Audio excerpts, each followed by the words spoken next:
Պարոն Կոնջարյան, համեցեք, խնդրեմ։ Նյութը խնդրում եմ մեր գործընկերներին զբաղվենք, պատրաստ եմ։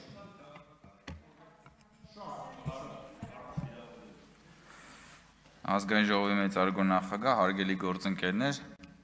պարոն Մինասյան, որ ասում եք ազգերի ինքնորոշումը միթե ավելի պակաս կարևոր է, քան թե տարածքային ամբողջականությունը, չէ՞,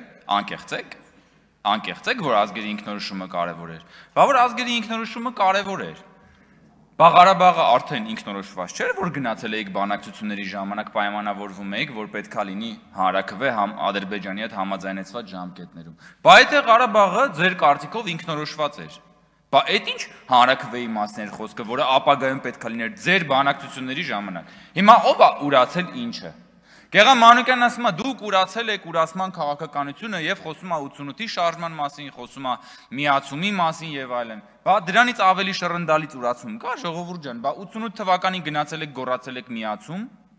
հետո ուրացել եք միացումը, գնացել եք հռչակել եք անկախություն Ղարաբաղի, հետո ուրացել եք անկախությունը, որովհետեւ այդպես էլ չեք ճանաչել այդ անկախությունը որպես անկախ պետություն, բա ուրացման քաղաքականության ավելի շռնդալից օրինակ կա թե չկա, պարոն Մինասյան։ Կամ բան եք անում, խոսում եք գաղափարախոսական բաներից, թեմաներից ու այսօր ավելի շատ այդպես օրը նվիրված է դաշնակցության փսիխոանալիզին։ Հիմա եկեք մի հատ վերցնենք դաշնակցության գաղափարախոսության հիմնական կենտրոնական թեմաներից մեկը, հա, գլխավոր կարգախոսը դաշնակցության՝ մահ կամ ազատություն։ Ինչ է նշանակում այս կարգախոսը։ Հələ եկեք մի պահ մահը դնենք դեռ մի կողմ։ Մահվան հետ ամեն ինչ պարզ է։ Մահը։ Ո՞րն է ազատությունը։ Դաշնակցության, օրինակ ազատությունը պետության համար, քաղաքական ազատությունը ո՞րն է պետության համար։ Ինքնիշխանությունն է։ Ինքնիշխանությունն էլ ունի իր շատ կոնկրետ ատրիբուտները։ Օրինակ սահմանազատված սահմանը։ Ինքնիշխան պետությունը պետք է ունենա սահմանազատված սահման, բայց դաշնակցության 004 շրջաբերականը ասում է, որ չէ, մեզ պետք չի սահմանազատված սահման։ Ինչը նշանակում է, որ դաշնակցությունը քաղաքական ազատությանը դեմ է։ Դաշնակցությունը ազատությունը որպես քաղաքական սկզբունք չի ընդունում, հետո որ մահ կամ ազատության մեջ ազատություն չկա։ Ու դաշնակցությունը դառնում է մահվան կուսակցություն, պարոն Մինասյան։ Դաշնակցությունը հիմնված է մահվան գաղափարի վրա։ Այդ որ դուք մեզ ասում եք, որ մենք արհավիրքներ ենք բերել, ենք բերել։ Ես ձեզ շատ կոնկրետ ասում եմ, ազատությունը ո՞ր է դաշնակցության գաղափարախոսության մեջ, եթե դուք պետության քաղաքական ազատությանը դեմ եք։ Գիտեք ո՞րն է, որովհետև դուք ձեր դաշնակցությունը դիզայն է արած հենց այս տրամաբանության վրա, որ ինքը անընդհատ պետք է գնա ազատագրական պայքարի եւ մարտիրոսվելու անվերջանալի շղթայի մեջ պետք է լինի։ Ու խնդրեմն է նա, որ դուք ազատությունը պահում եք ձեր համար, մահը տալիս եք ժողովրդին։ Մահ կամ ազատությունը դաշնակցության համար էդ է։ Ազատությունը ձեզ, մահը ժողովրդին։ Ու ձեր համար բանը, հա, այսինքն անընդհատ պետք է լինի ազատագրական պայքարի process։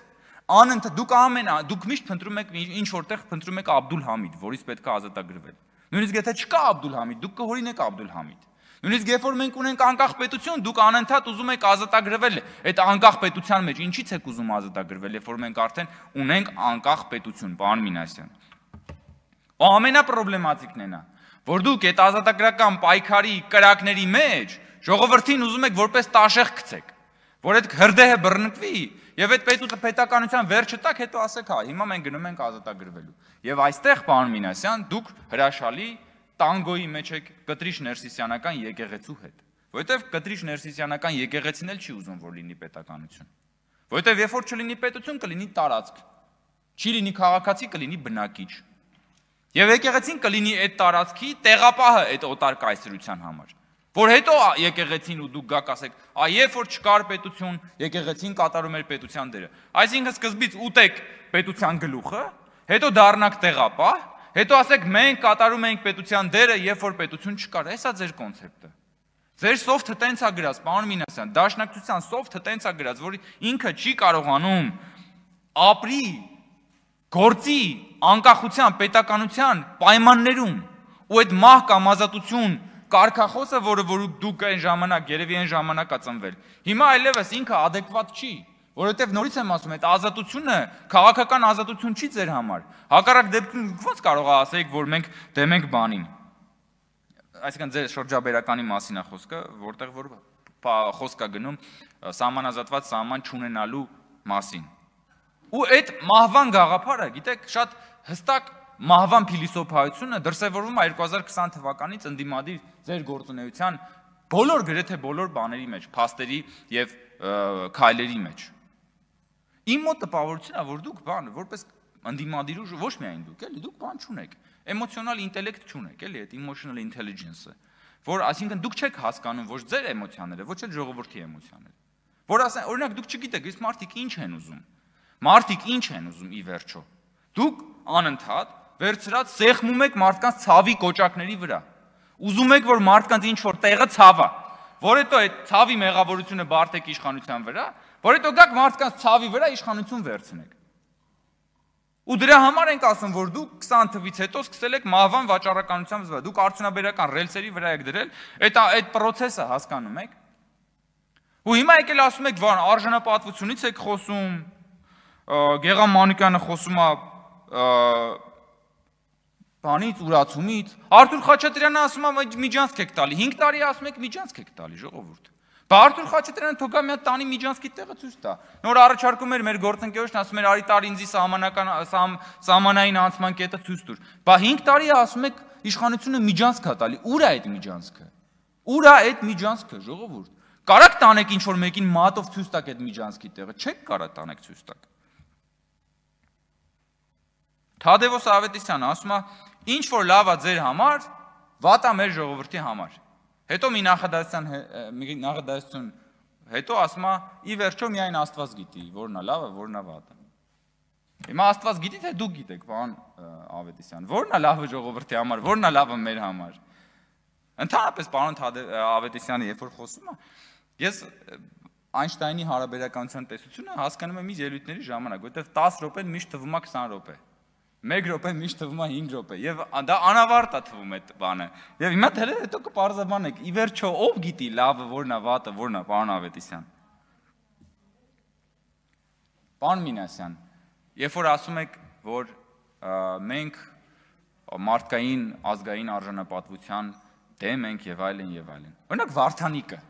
Վարդանիկի բովանդակ ամբողջ գործունեությունը մարդկային արժանապատվության հետ ոչ մի խնդրեմ չուներ։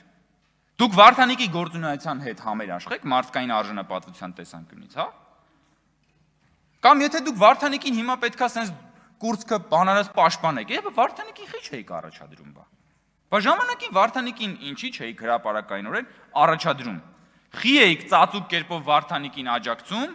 որ ինչ, որ ձեր դեմքով, որտեվ գիտեիք, որ ձեր անտի-ռեյտինգը այնքան մեծ է, որ նույնիսկ Վարդանիկն է ձեզանից ավելի ռեյտինգով։ Ու հիմա սկսել եք Վարդանի, այսինքն դուք պատկերացնում եք ձեր քաղաքական գործունեության այս խայտարակ բնույթը։ Այսինքն 135-ամյա կուսակցության ռեյտինգը ավելի ցածր է եղել, քան թե Վարդանիկի ռեյտինգը, դրա համար չեք դուք ձեզնով առաջադրել։ Ու մենք հենց խոսում ենք դաշնակցության մասին, դաշնակցության կշռի մասին, հա?